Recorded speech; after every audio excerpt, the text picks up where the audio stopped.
région, les institutions culturelles jouent un rôle clé dans notre identité et notre histoire. Mais la survie de certaines d'entre elles est aujourd'hui en jeu.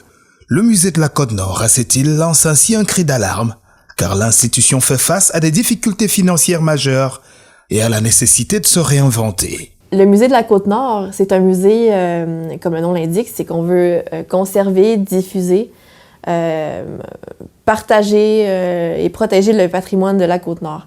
Donc ça rentre, ce qui rentre là-dedans, c'est autant l'archéologie, l'histoire, les sciences naturelles, c'est vraiment la Côte-Nord dans la globalité. Le défi est avant tout financier. La directrice du musée de la Côte-Nord, qui dispose d'un budget annuel de moins de 900 000 $, estime à 100 000 $ le manque à gagner.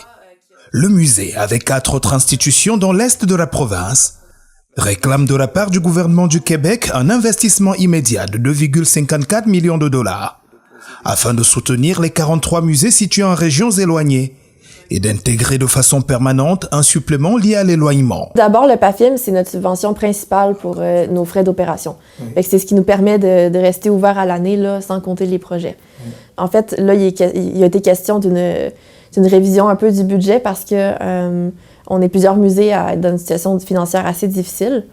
Nous, on n'a pas encore la réponse à savoir qu'est-ce qu'il y en est là, pour la prochaine période triennale, parce qu'on vient d'entrer dans une nouvelle période, en fait.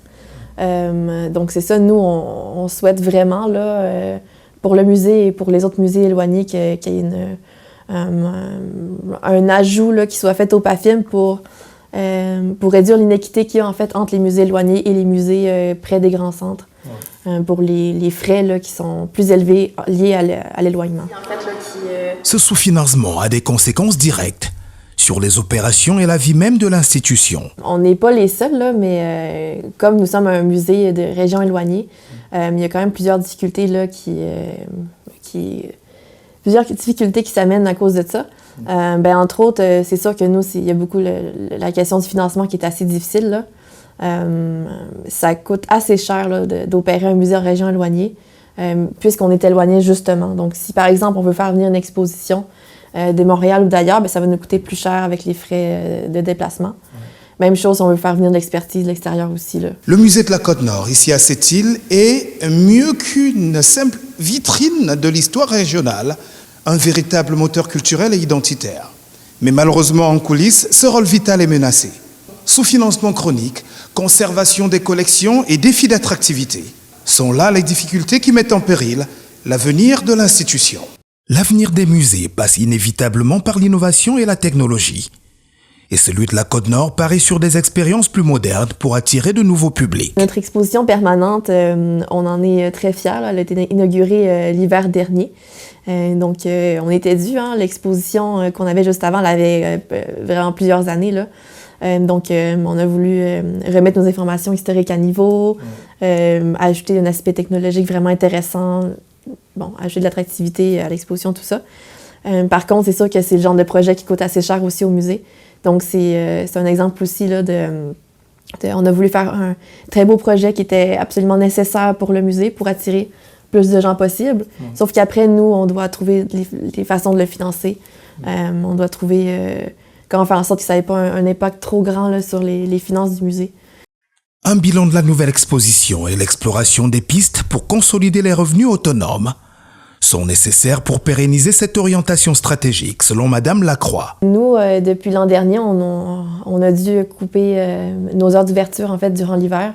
Et c'est ce qu'on doit encore faire cette année-là. On doit encore faire des gros efforts d'économie, probablement qui va être encore plus grand que l'an dernier, en fait, là. Parce que malgré l'aide qu'on a avec le PAFIM, malgré tous les efforts qu'on fait pour trouver du financement, c'est pas assez. Donc, on n'a pas le choix de fermer. Fait que ça veut dire qu'on va couper des services. Ça peut très bien faire en sorte que les visiteurs se cognent le nez à la porte là, durant l'hiver. Donc, c'est malheureux, mais c'est ce qu'on doit faire, malheureusement. Là. Le musée est aussi responsable d'un autre site patrimonial crucial, le vieux poste de Sept-Îles. Le vieux poste, on est assez fiers là, de ce site-là. Puis on est content parce qu'on sent que la ville de Sept-Îles, qui est le propriétaire du site, a quand même vraiment à cœur là, d'essayer de faire rayonner le site. Donc, nous, c'est ça, on est en communication assez fréquente avec eux pour leur faire part de ce qu'on pense qui est le mieux pour le Vieux-Poste. Ouais. Sinon, c'est ça. C'est nous qui va aussi créer des projets pour le Vieux-Poste pour le faire rayonner davantage. Ouais. Au final, la mission du musée repose sur l'expertise de son personnel. L'attraction et la rétention d'employés est un défi permanent. Des stratégies spécifiques sont mises en place pour rendre les postes plus stables et assurer la relève.